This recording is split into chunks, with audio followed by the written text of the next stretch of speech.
Greetings everyone, Brett here with Hammerhead Model Making, and we are back with another 5-minute review. Although this one's going to take a little bit longer than 5 minutes. Today we are taking a look at the Tamiya 1/32 scale F4U-1A Corsair. This kit was kindly gifted to me by a viewer of the channel, and needless to say, I was very much surprised to receive this in the mail. This is an incredible kit. The Tamiya 32nd scale kits have always been known for just being phenomenal kits, and this is actually my very first time taking a look at one firsthand, and it did not disappoint whatsoever.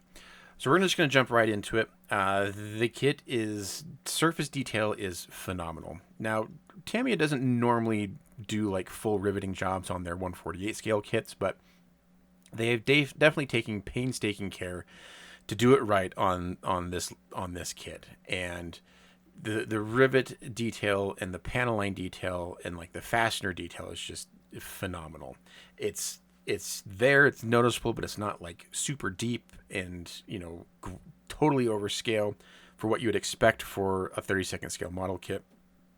You can see like the inside of the wings there. They've got a lot of structural parts in there to help reinforce these are pretty large parts, right? So they've got a lot of reinforcement in the fuselage, in the wing sections, in a lot of these areas to help the model go together well and stay together and stay aligned and stay in register. Lots of little parts in this kit as well.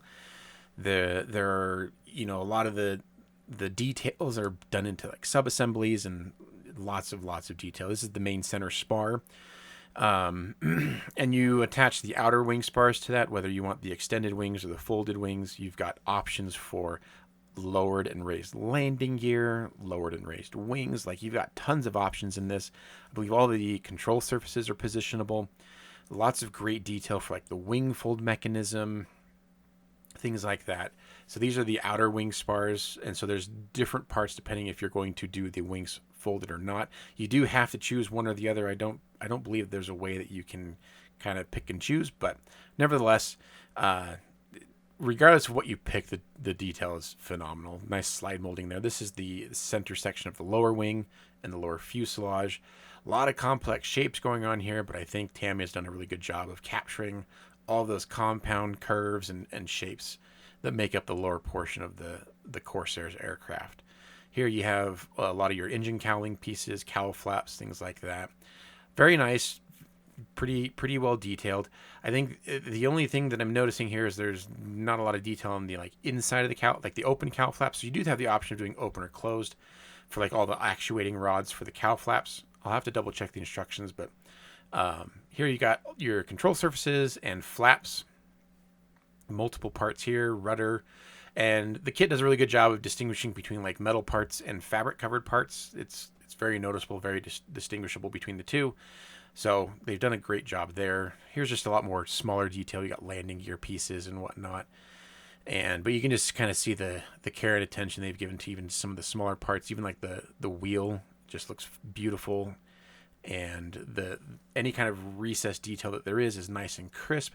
I did notice in a few places some really tiny ejector pin marks, but nothing that would really get in the way of making a nice build.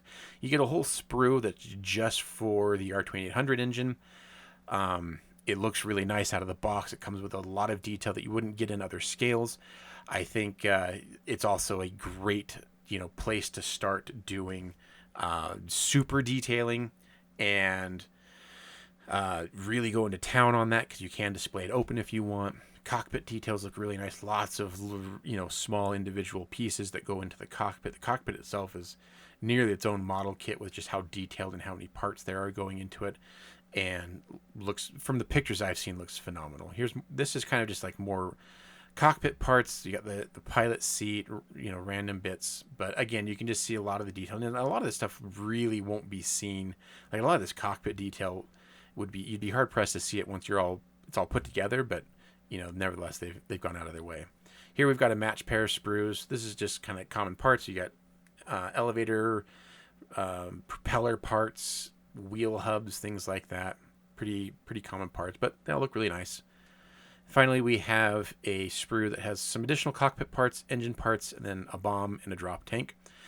So you also have open and closed landing gear doors for the tail wheel, and then like your bomb shackle thing like that. You do get 2 figures, one standing pilot figure and one seated pilot figure. Figures are always a welcome addition to any kit, and these ones look fairly simple but nice. You do get a stand if you want to pose the aircraft in flight. It does look a little flimsy though, in my opinion, but who knows? We'll see.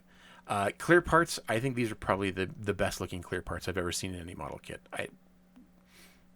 No words. They're absolutely beautiful, and the recess and raised detailing on them is exquisite. The clear itself is exquisite. Very little distortion whatsoever, and yeah, it looks amazing. That's all. That's all I can say about it. I have no notes other than that. You do get 2 small sets of photo etch. One has like your seat belts, and then there's other airframe details on the other one. Always a nice conclusion. They are steel. Just be aware. You get vinyl tires. Vinyl tires are not my favorite, but the tread on this looks pretty good, and you just have to kind of file away that center seam. You do get a set of canopy masks. They are not pre-cut. You will have to cut them out. And some foil stickers with the aircraft name on there, which is always nice. Decal, you get a set of stencil decals, and you also get a larger sheet of like your main markings. I'm not a huge fan of Tamiya decals, but they look like they're in nice register, very minimal, carrier film, and colors appear to be spot on. You do get a nice little book that kind of just gives you general information about the Corsair, different versions of the Corsair, how to spot the differences, plus pictures. A lot of the full color pictures are for later models of the F4U-D Corsair, so just be aware. But it's nice to include. The instruction manual is quite a hefty manual. There's a lot going into it, and it builds up as you would expect from any other scale model aircraft that you've probably done. You do have 2 separate sections depending if you want the wings folded or if you want the wings extended, so just be aware which one you're going to choose.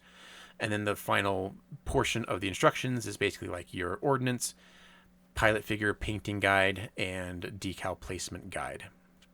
So pretty standard. You do get a full color sheet of the box art, which is nice.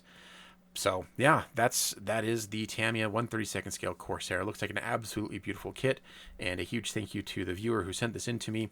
The 1/32 scale is definitely not my normal scale, but this is one that I would definitely be excited to get on the workbench sooner rather than later. So thanks for watching. Take care, and we'll see you guys on the next video. Bye, everyone.